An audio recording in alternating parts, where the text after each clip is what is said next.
नमस्कार, स्वागत है आप सभी का आज पॉलिटिकल थ्योरी के इस नए लेक्चर में, जहां आज हम फ्रीडम यानी आज़ादी की बात करेंगे। दोस्तों, महात्मा गांधी ने कहा था कि जब कोई गुलाम अपनी बेड़ियों को गले लगाने लगता है और उन्हें अपना कीमती गहना अर्थात जेवर समझने लगता है, तो उस गुलाम के ऊपर उस दिन मालिक की जीत पूरी हो जाती है।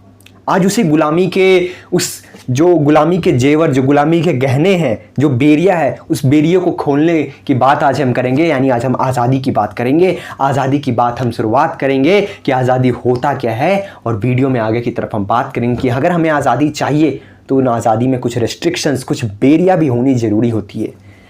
क्योंकि अगर बेरिया नहीं होंगी हमारी आज़ादी के साथ तो हमारी सोशल लाइफ खराब हो सकती है, हमारे स्टेट की कंडीशन खराब हो सकती है, हमारी सोसाइटी खराब हो सकती है।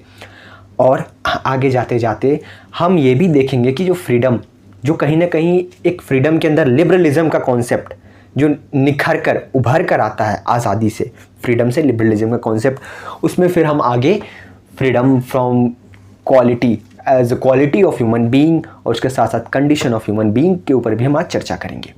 तो आइए शुरुआत करते हैं हम आज के इस बेहद खास फ्रीडम के ऊपर इस वीडियो की। दोस्तों, सबसे पहला सवाल जो आपके मन में इस वक्त आ रहा होगा कि फ्रीडम होता क्या है। नेल्सन मंडेला ने अपनी बुक में अपने फ्रीडम के struggle, long walk to freedom वाली बुक में उन्होंने अपनी फ्रीडम फॉर स्ट्रगल लिखा था। वही म्यांमार की जो फ्रीडम के स्ट्रगल है वो एंग सैन सू ने अपनी फ्रीडम फ्रॉम फियर के अंदर लिखा था। तमाम इतिहास की किताबें आप पलट कर पढ़ सकते हैं, आपको पता चलेगा कि आज़ादी का महत्व क्या है और आज़ादी हमारे लिए कितनी आवश्यक है। खैर, विषय पर वापस आते हुए सबसे पहला जो सवाल ये आता है, क्योंकि हम पॉलिटिकल थ्योरी पढ़ रहे हैं, यहाँ पर वाई, व्हाट, व्हेन, ये सभी चीज़ें बहुत मैटर करती है, क्योंकि एक फिलॉसफी, ये सोचने की बात है। यहाँ पर आपको सोच डेवलप करनी पड़ेगी। तो सबसे पहला सवाल जो आपके अंदर आना चाहिए, डिस्प्ले मेरी स्क्रीन पर देखकर, दैट व्हाट इज फ्रीडम, या आखिर ये फ्रीडम है क्या। ये फ्रीडम, ये वर्ड लिख दिया मैंने, ये 7 अक्षर से बना हुआ word, but what is freedom, meaning क्या है इस फ्रीडम का। तो 2 तबके के लोग हैं समाज में। एक ऐसे तबके के लोग हैं जो फ्रीडम को समझते हैं दैट एब्सेंस मतलब पूरी तरह से हटा देना, पूरी तरह से एक्सटर्नल कांस्टेंट, जो एक्सटर्नल रेस्ट्रिक्शन है, जो बाहरी हमारे ऊपर रेस्ट्रिक्शन लगा कर रखा गया है, रोक टोक लगा कर रखा गया है, उससे पूरी तरह से मुक्ति, आज़ादी पा लेना ही हमारे लिए असल आज़ादी का मायना है। ये बहुत सारे लोग समझ कर रखे हुए हैं। वही कुछ ऐसे भी लोग हैं जो यह समझते हैं फ्रीडम का मतलब कि एक ऐसी कंडीशन, एक ऐसा इन्वायरमेंट, एक ऐसा सोसाइटी जिसके अंदर जो लोग हैं, जो आम लोग हैं, जो पीपल है, वह अपनी क्रिएटिविटी और कैपेबिलिटीज़ को बढ़ा सके। अपने क्रिएटिविटी और कैपेबिलिटीज़ को वह डे बाय डे और भी उसके अंदर एक्सप्लोर कर सके। जैसे अगर मेरी हॉबी अगर खेलना है, मेरी हॉबी अगर बोलना है, स्टेज पर चढ़कर बोलना है, तो मेरे पास ये राइट्स होनी चाहिए कि मेरी बोलने की जो क्रिएटिविटी है उसके अंदर कोई रेस्ट्रिक्शंस के ऊपर ना लगा सके। महज रेस्ट्रिक्शंस का यहाँ पर क्या मतलब है, कांस्टेंट और रेस्ट्रिक्शंस हालांकि एक ही शब्द है, इसके हम आगे बात करेंगे, क्योंकि कांस्टेंट और रेस्ट्रिक्शन ये 2 एक ही वर्ड है। आप समझ कर चले, कांस्टेंट जो वर्ड है इसे समझना बहुत महत्वपूर्ण हो जाता है जब आप फ्रीडम की बात करते हैं, क्योंकि कांस्टेंट ही डिफाइन करता है कि हमारे लिए कौन सी फ्रीडम अच्छी है और कौन सी खराब फ्रीडम है, कौन सी फ्रीडम हमें नहीं चाहिए। तो इसके लिए हमें कांस्टेंट को समझना जरूरी होगा, जो हम आगे की वीडियो में समझेंगे। बहरहाल असल जिंदगी में अगर हम फ्रीडम की बात करें तो कोई भी इंडिविजुअल, कोई भी इंसान आज़ाद नहीं है, फ्रीडम नहीं है, क्योंकि उसे हर एक्सटर्नल अगर मान लेते हैं, एक हाइपोथेटिकल कॉन्सेप्ट के लिए हम सोच लेते हैं कि किसी इंसान को अगर हम एक्सटर्नल कॉन्स्टेंट से आज़ाद कर देते हैं, लेकिन उसके बावजूद भी वो बहुत सारे mental pressure, depression, health issues से जूझता है, जो कि कहीं ना कहीं उसके लाइफ को आगे बढ़ाने में एक रेस्ट्रिक्शन लगाता है, कांस्टेंट लगाता है, उसकी आज़ादी पे एक बोझ बनकर रहता है। अगर आपको आज कॉलेज अपने क्लासेस को अटेंड करने जाना है और सडनली आपको फीवर आ जाती है, आपकी तबीयत बहुत ख़राब हो जाती है, तो ऐसे कंडीशन में ये जो आपकी हेल्थ इशूज़ है ये आपके ऊपर रेस्ट्रिक्शन लगा रही है, कांस्टेंट लगा रही है, और ऐसे में आप नहीं जा पाएंगे। तो कहीं ना कहीं एक रियलिस्टिक वर्ल्ड में कोई भी इंसान कभी भी कंप्लीटली फ्री नहीं हो सकता है। हालांकि फ्रीडम की ये डेफिनेशन हमने देखने के बाद एक चीज़ हमें यह समझ में आता है कि 2 तरह के लोग हैं। हर लोग का अपने फ्रीडम को देखने का सोच और समझ अलग है। एक वैसे लोग हैं दैट, अगर हम समअप करें फ्रीडम के डेफिनेशन को, तो यह कह सकते हैं that Freedom is something that we are having a absence of external constant. Along with, we have got a condition, a environment, a society in which we can increase our creativity and capabilities. I hope you understand the definition. Video में आगे बढ़ते हुए अब जो अगला सवाल था that ये कांस्टेंट क्या होता है, या फिर इस कांस्टेंट की आवश्यकता ही क्यों है। ये कांस्टेंट यानी रिस्ट्रिक्शन, भाई आज़ादी की मैं बात कर रहा हूँ तो आज़ादी हमें संपूर्ण मिलना चाहिए, क्यों कोई मेरी आज़ादी में रोक टोक लगाने आएगा। फिर उसके पश्चात हम एक तरफ आज़ादी चैप्टर फ्रीडम की बात कर रहे हैं और दूसरी तरफ हम ये भी बोलते हैं रेस्ट्रिक्शन होना चाहिए, कांस्टेंट होना चाहिए, why this. So when we talk about constant, सबसे पहले हमें यह समझना होगा कि कांस्टेंट क्या होता है, रेस्ट्रिक्शन क्या होता है। अगर शाब्दिक तौर पर हिंदी अर्थ देखें तो बड़ा सरल शब्द है कि रोकथाम, रोक टोक करना किसी चीज़ों पे, कुछ रोकने की ऐसी प्रतिबंध लगा देना। बट अगर पॉलिटिकल थ्योरी के सेंस में देखें कांस्टेंट को, तो वी कैन ट्रीट कांस्टेंट एक प्रतिबंध जो शब्द है ये हमारी सोसाइटी में कहीं ना कहीं एक नेगेटिव एस्पेक्ट बन चुका हुआ है। अगर आप किसी को कहते हैं दैट इसे प्रतिबंध लगा दिया गया है, सपोज इसे ट्रेन में चढ़ने से 2 महीने के लिए प्रतिबंधित कर दिया गया है, there we are seeing the word प्रतिबंध, that is constant restriction as a negative aspect. And when we are seeing this type of words as a negative aspect, then definitely when you all will be listening to the word constant or restriction, you will be also assuming this word to be in a negative sense. But the fact is difference, जब हम आज़ादी की बात करते हैं तो आज़ादी में constant और restriction is not negative aspect. Constant और रेस्ट्रिक्शन ठीक उतना ही जरूरी है जितना अगर आपकी सब्जी में अगर नमक ना हो तो आपको स्वाद नहीं आएगा, उतना ही फ्रीडम, हमारी आज़ादी उतनी ही में कांस्टेंट और रेस्ट्रिक्शन का होना उतना ही अति आवश्यक है। कैसे, कुछ एग्जांपल्स मैं आपको देता हूँ, क्योंकि अगर किसी व्यक्ति के ऊपर कोई आज़ादी को पूरी तरह से आज़ाद कर दिया जाए और कोई कांस्टेंट रेस्ट्रिक्शन ना लगाया जाए तो वह अपनी आज़ादी का गलत इस्तेमाल करेगा। कैसे, आपका सवाल होगा कैसे। तो अगर कोई इंसान को, सपोज कर लेते हैं, मैं आपको कुछ रियलिस्टिक एग्जांपल्स देता हूं, जैसे कि हमारा देश इंडिया या फिर वर्ल्ड की हम बात करें, we all have a very diverse scenario, बहुत ही डाइवर्सिटी है, अलग अलग धर्म मज़हब के लोग हैं, अलग अलग सोच विचार के लोग हैं, और अगर हम कांस्टेंट कोई नहीं लगाते हैं उनके ऊपर, कोई रेस्ट्रिक्शन नहीं लगाते हैं, then what they will pursue, कि वह अपनी विचारधारा, उनकी जो सोच होगी, थिंकिंग होगी, मेंटेलिटी होगी, वो इतनी प्रोवोक करेंगे, उसे उतनी ऊंचाई पर उठाकर ले जाने की कोशिश में वो दूसरे सेक्शन ऑफ सोसाइटी को हैम्पर करना शुरू कर देंगे। तो वहां पर एक खुली हुई आज़ादी उनके दूसरे सेक्शन ऑफ सोसाइटी के लिए जहर बन जाएगी।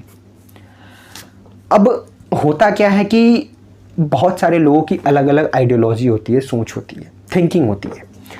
अब जब थिंकिंग और आइडियोलॉजीज ये सब चीज़ें, आज रियलिस्टिक वर्ल्ड में क्या हो रहा है कि अगर कोई इंसान मेरे से अलग सोच रहा है, that is we think that वो मेरे खिलाफ जा रहा है, that he is thinking against me, तो हम उसका एक ऐसा पोर्टफोलियो अपने माइंड के अंदर सेटअप कर लेते हैं दैट पर्सन इज एक्चुअली, वो गलत इंसान है, वो इंसान बहुत गलत है, he is not that much good person. और जब हम इस तरह की सोच और थिंकिंग को लेकर अपने बीच में लाते हैं, और ऐसे में अगर किसी को हम खुले सांड की तरह छोड़ देंगे, पूरी तरह से संपूर्ण आज़ादी दे देंगे, तो इससे सिर्फ और सिर्फ कुछ नहीं होगा, वह दूसरे इंसान को हैम्पर करना शुरू कर देगा। और कहीं ना कहीं ये सच्चाई है कि जहाँ पर दो सोच, दो विचारधारा के बीच में कॉन्ट्राडिक्शंस आती है, वहीं पर एक कॉमन सॉल्यूशन निकल कर आता है, एक कॉमन सॉल्यूशन। आप मार्क्सिज्म के अंदर भी थ्योरी जाकर पढ़ेंगे, मार्क्स की थ्योरी जो कार्ल मार्क्स की है, उसमें भी कहीं ना कहीं इस चीज़ को एक्सप्लेन किया गया है कि समय के साथ साथ कैसे कैसे दो चीज़ें आकर, दो सोच टकराती है और एक नई थ्योरी, न्यू कॉन्सेप्ट की जन्म होती है। खैर, far ahead we will talk in another lecture about it. तो कहीं ना कहीं दो सोच की हमें आवश्यकता है, और अगर ऐसे में हम कांस्टेंट और रेस्ट्रिक्शन हटा देंगे तो एक जो ताकतवर होगा वो दूसरे को हर वक्त दबाने की कोशिश करेगा। इसलिए हमें कांस्टेंट की ज़रूरत है, इसलिए हमें रेस्ट्रिक्शन की ज़रूरत है। आगे बढ़ते हुए वीडियो में अब सवाल उठता है, जो फ्रीडम की हम बात कर रहे हैं, ये फ्रीडम आखिर की प्रिंसिपल्स क्या हैं। तो फ्रीडम को बेसिकली दो चीज़ से इम्प्लाई किया जाता है। जो सबसे पहली चीज़ है वो है the quality of human being, and second thing is the condition of human being. अब यहाँ पे बहुत ही एक इंटरेस्टिंग चीज़ है, that the quality of human being and the condition of human being.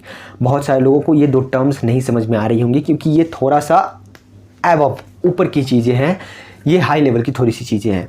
But indeed you have to understand this, क्योंकि अगर आप ये क्वालिटी ऑफ ह्यूमन बीइंग और कंडीशन ऑफ ह्यूमन बीइंग को अगर आप फ्रीडम में समझ जाते हैं, then you will have a साफ कॉन्सेप्ट अबाउट फ्रीडम। आपकी कॉन्सेप्ट बहुत साफ हो जाएगी। कैसे? The quality of human being की जब हम बात करते हैं, जब हम क्वालिटी ऑफ ह्यूमन बीइंग की यहाँ पर बात कर रहे हैं, तो क्वालिटी यहाँ पर वर्ड ही एक्सप्लेन कर रहा है। क्वालिटी मतलब खासियत, खूबियाँ। हमारी खूबियाँ क्या है, खासियत क्या है, इंसान की खूबियाँ, खासियत। अब आज़ादी की हम यहाँ पर बात कर रहे हैं और क्वालिटी की बात कर रहे हैं, तो आज़ादी सबसे पहले हमें अपनी मेंटल स्टेट, जो हमारी सोच है, थिंकिंग स्टैंडर्ड है, उसे इंक्रीज़ करना होगा। तभी हम अपने आज़ादी को सही से इंजॉय कर पाएंगे।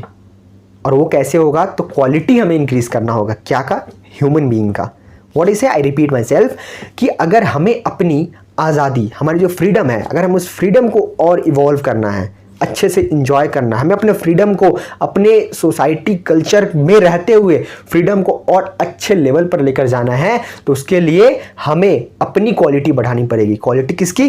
ह्यूमन बीइंग की। और क्वालिटी कैसे बढ़ती है? ये बहुत आसान सा सवाल है। क्वालिटी आपकी नॉलेज गेन करने से बढ़ती है, एजुकेशन गेन करने से बढ़ती है। जब तक आप अच्छी एजुकेशन गेन नहीं करते हैं, आपकी क्वालिटी इनहेंस नहीं हो सकती है। एक जनरल सिनेरियो में अगर मैं बात करूँ तो सॉरी, तो अगर क्वालिटी आपको इंक्रीज करनी है, then you have to gain knowledge. क्यों? क्योंकि नॉलेज जो होती है, दैट इज कहीं ना कहीं ये एक रियलिस्टिक वर्ल्ड में से हमें रिलेट करना सिखाती है, हमें साइंटिफिक रीजनिंग, हमें रीजनेबल कंडीशन देती है कि अगर हम ये कर रहे हैं, then what is the reason behind it. Scientific thinking हमारी देती है। साइंटिफिक थिंकिंग यानी कि सोचना, लॉजिकल हम सोचना शुरू कर देते हैं। और जब तक हम लॉजिकली नहीं सोचेंगे, तब तक हम फ्रीडम को सही से एंजॉय नहीं कर सकते हैं। क्योंकि अगर हम लॉजिकली नहीं सोचेंगे, तो हमारे, इसका मतलब हमारे पास नॉलेज नहीं है, और नॉलेज नहीं है मतलब हम लॉजिकली नहीं सोचेंगे। लॉजिकली नहीं सोचेंगे मतलब हम दूसरे के बातों में आ जाएंगे, किनके बातों में? जिनकी क्वालिटी अच्छी है, जिनकी एजुकेशन अच्छी है। और जब उनकी बातों में हम आना शुरू कर देंगे, तब हम उनके विरोध नहीं कर पाएंगे, and that time we will become a slave. हम उनके स्लेव बन जाएंगे, हम सिर्फ और सिर्फ उनके स्लेव बनकर रह जाएंगे। इसलिए कहते हैं कि अगर आपको अच्छी फ्रीडम एंजॉय करनी है, कोई आपके ऊपर आकर, कोई आपकी आज़ादी के ऊपर आकर रिस्ट्रिक्शन ना, गलत रिस्ट्रिक्शन ना लगा कर जा सके, तो उसके लिए आपको सबसे पहले अच्छी एजुकेशन चाहिए होगी, अच्छी नॉलेज चाहिए होगी, जो कि आपको रीज़न, एक लॉजिकल थिंकिंग देगी, एक रीज़न के साथ सोचने की समझ बढ़ाएगी, एक साइंटिफिक थिंकिंग आपको देगी, ताकि आप दूसरे व्यक्ति के स्लेव नहीं बनकर रह सके। आई होप यू अंडरस्टैंड जो क्वालिटी ऑफ ह्यूमन बीइंग का जो कॉन्सेप्ट था फ्रीडम का। अब दूसरी तरफ आता है कंडीशन का बात, कंडीशन ऑफ ह्यूमन बीइंग। अब ये जो चीज़ है, the condition of human being, यहीं से जन्म होता है लिबरलिज्म का, जो उदारवाद कहा जाता है, लिबरलिज्म। इसका जन्म the condition of human being वाले कॉन्सेप्ट से होता है। कैसे? तो कंडीशन ऑफ ह्यूमन बीइंग जो है, आज इंसान की क्या कंडीशन है, कैसा है इंसान, ये कहीं ना कहीं उसके ऊपर एब्सेंस ऑफ रेस्ट्रिक्शन से डिफाइन होता है। थोड़ा सा कॉम्प्लिकेटेड लग रहा होगा, मैं आपको उसको और सरल करके समझाता हूँ कि कैसे रेस्ट्रिक्शन जो कांस्टेंट है, ये डिफाइन करते हैं कि जो कंडीशन ऑफ ह्यूमन बीइंग है वो बेटर है या नहीं बेटर है। इसके लिए बहुत ही सिंपल सा एक एग्जाम्पल है कि अगर आप आज अपने घर से 1000-2000 किलोमीटर दूर आकर अगर आप अपने ड्रीम कॉलेज में पढ़ रहे हैं, तो इसके लिए आपकी कंडीशन अच्छी है, क्योंकि आप अपने लिए बेहतर एजुकेशन गेन कर पा रहे हैं। क्यों? क्योंकि आपके घर पे, आपके सोसाइटी में, आपके कल्चर में कोई रिस्ट्रिक्शन नहीं लगाया गया था आपको आउटसाइड होम इतने डिस्टेंस जाकर पढ़ने के लिए। तो इससे आपकी कंडीशन क्या हुई? बेहतर हुई, अच्छी हुई। और अगर किसी बच्चे को, वो बहुत ही इंटेलिजेंट है और उसे बहुत अच्छे गेन, जहाँ नॉलेज मिल रही है, जहाँ एजुकेशन मिल रही है, 1000-2000 किलोमीटर दूर है उसके घर से, उसे नहीं जाने दिया जा रहा है, उसके ऊपर कांस्टेंट लगाया जा रहा है, रिस्ट्रिक्शन लगाया जा रहा है, तो कहीं ना कहीं उसकी कंडीशन, उस ह्यूमन बीइंग की कंडीशन खराब होगी। क्योंकि चाहकर भी वो एक बेहतर नॉलेज, जिसके लिए वो एप्लीकेबल है, जिसके लिए वह उतना परिपक्व है, वह नहीं गेन कर पाएगा। और जब वो गेन नहीं कर पाएगा तो कहीं ना कहीं उसकी मेंटल स्टेट खराब होगी, and at that time he will become, उसकी जो जनरेशन्स होंगी वो कंडीशन, उस इन्वायरमेंट के अंदर ही उसे अपने आप को सैक्रिफाइस करके रहना पड़ेगा। तो ऐसे में कंडीशन ऑफ ह्यूमन बीइंग बहुत मैटर करता है, और ये मैटर करता है सिर्फ और सिर्फ कांस्टेंट के अंदर, रिस्ट्रिक्शन के अंदर। आपके ऊपर कितनी रेस्ट्रिक्शन लगाई जा रही है, आपके ऊपर कितनी कांस्टेंट लगाई जा रही है। आई hope you understand what I mean. Fine, आगे बढ़ते हुए सबसे पहली चीज़ जो कंडीशन ऑफ ह्यूमन बीइंग में आती है वो ये आती है कि आप रेस्ट्रिक्शन लगाएं, बट उतनी ही लगाएं जितनी आवश्यकता है। क्योंकि अगर आप रेस्ट्रिक्शन जिस दिन ज़्यादा लगाना शुरू कर देंगे उस दिन कंडीशन ख़राब होने लगेगी। क्योंकि इन्वायरमेंटली भी, फिजिकली भी हेल्थ की रेस्ट्रिक्शंस हमारे ऊपर लगती है, तो कोई इंसान ये एज्यूम कभी नहीं कर सकता है, आप कभी नहीं कह सकते that I am completely free in this world, no one can stop me. यार तुझे कोई स्टॉप नहीं करेगा, then at the end you will be stop by your physical conditions, you will be stop by your health conditions. तो जो चीज़ यहाँ से निचोड़ कर निकल रहा है वो एक ही चीज़ है कि हमें जो कांस्टेंट, जो रेस्ट्रिक्शंस है उन्हें मिनिमाइज़ करना चाहिए। We can't remove all the restrictions, क्योंकि कुछ रिस्ट्रिक्शन ज़रूरी है सोसाइटी में, हमें कुछ रिस्ट्रिक्शंस को मिनिमाइज़ करना चाहिए। वैसे रेस्ट्रिक्शंस, वैसे कांस्टेंट्स को हटाना चाहिए जिसकी आवश्यकता नहीं है। आवश्यकता कैसे कांस्टेंट की है? आवश्यकता हमें लॉ की है, हमें कानून जैसे रेस्ट्रिक्शंस की है, क्योंकि कानून के अंदर हर लोग को रहकर आगे बढ़ने की आवश्यकता है। तो ऐसे कांस्टेंट्स को हम हटा नहीं सकते हैं। So we have to minimise the constant and restrictions so that we could gain a better life standard. I hope you understand what I mean to say. आगे बढ़ते हुए अब यहाँ पर फ्रीडम के दो पार्ट्स मैंने यहाँ पे बांट दिए। पहला जो पार्ट था फ्रीडम का वो आपको दिख रहा है, पहला जो पार्ट है वो है एज ए ह्यूमन क्वालिटी, जो कि आप बेहतर तरीके से समझ गए। ह्यूमन क्वालिटी यानी कि एजुकेशन से रिलेटेड स्टडीज़, आपकी पढ़ाई, आपकी गेन नॉलेज, साइंटिफिक थिंकिंग हो, रीजनेबल थिंकिंग हो, लॉजिकल थिंकिंग हो, ताकि आप अपने दूसरे के स्लेव नहीं बनकर रह सकें, आप दूसरे की गुलामी ना कर सके, तभी आप आज़ाद कहेंगे। क्योंकि दूसरे की गुलामी नहीं करने के लिए आपके पास अपनी समझ और सोच उतनी विकसित होनी चाहिए, तभी आप अपने आप को आज़ाद डिक्लेयर कर सकते हैं। Second one is as a human condition. As a human condition यानी कि ह्यूमन की जो कंडीशन है उस पर हम बात कर रहे हैं। तो ह्यूमन की कंडीशन हमने बात कर ली कि रेस्ट्रिक्शंस पे मैटर करता है, कितने रेस्ट्रिक्शन किसके ऊपर लगाए जा रहे हैं, कितने कांस्टेंट लगाए जा रहे हैं, ये सारी चीज़ों पे मैटर करता है। अब यहीं से निकल कर आता है लिबर्टी का कॉन्सेप्ट। लिबर्टी यानी कि आज़ादी का कॉन्सेप्ट। क्योंकि हम यहाँ पर कांस्टेंट की बात कर रहे हैं, जब कांस्टेंट की हम बात कर रहे हैं तो ऐसे में निकल कर क्या आएगा? Liberty. Liberty is equivalent to freedom कहीं ना कहीं। हालांकि इसे और डीपली हम अगले लेक्चर में देखेंगे, लेकिन लिबर्टी कहीं ना कहीं आज़ादी से मिलता जुलता हुआ है। अब आज़ादी के दो तौर तरीके बांट दिए गए हैं लिबर्टी के अंदर। आज़ादी के दो तौर तरीके बांट दिए गए। पहला है वो है पॉजिटिव लिबर्टी, पॉजिटिव लिबर्टी, और दूसरा है निगेटिव लिबर्टी। अब यहाँ पर एक जो कॉमन सवाल आपके अंदर आ रहा होगा कि हम बात कर रहे हैं आज़ादी की, अब ये आज़ादी में पॉजिटिव और निगेटिव क्या हो गया? मतलब पॉजिटिव मतलब अच्छी लिबर्टी और निगेटिव मतलब ख़राब लिबर्टी। ये बहुत सारे लोगों के अभी दिमाग में चल रहा होगा। बट मैं वीडियो को एंड करते हुए ये बता दूं कि अगले वीडियो में हम पॉजिटिव और निगेटिव लिबर्टी को पूरी डीप में देखेंगे। बट बिफोर दैट आपको ये क्लैरिटी में रख दूं दैट नेगेटिव लिबर्टी खराब लिबर्टी को नहीं कहते हैं। ऐसा नहीं है कि नेगेटिव लिबर्टी अगर टर्म ही हम दे दिए और आप पहले से ही माइंड सेट कर ले that negative liberty is worst, negative liberty मतलब ही ख़राब होता है, and positive liberty is very good. तो ऐसा नहीं है, क्योंकि इसके लिए बहुत सारे फिलोसफर्स, थिंकर्स ने अपनी अपनी आइडियोलॉजी को पेश किया है। उन्होंने अपनी सोच, अपनी विचारधारा को रखा है। क्या है उनकी सोच, क्या उनकी विचारधारा है, वो पॉजिटिव लिबर्टी और निगेटिव लिबर्टी के ऊपर क्या बोलते हैं, ये हम अगले वीडियो में जब लिबर्टी को पूरी तरह से एक्सप्लेन करेंगे और तब हम इसकी खास बात करेंगे। तो आज की वीडियो में बस इतना ही। उम्मीद है आपको आज का यह लेक्चर पसंद आया होगा। अगर आपको आज का यह लेक्चर पसंद आया then please subscribe the channel if you have not subscribed it and share it with your friends. अगर अभी भी आपको कोई डाउट है then put it in the comment box. Thank you so much.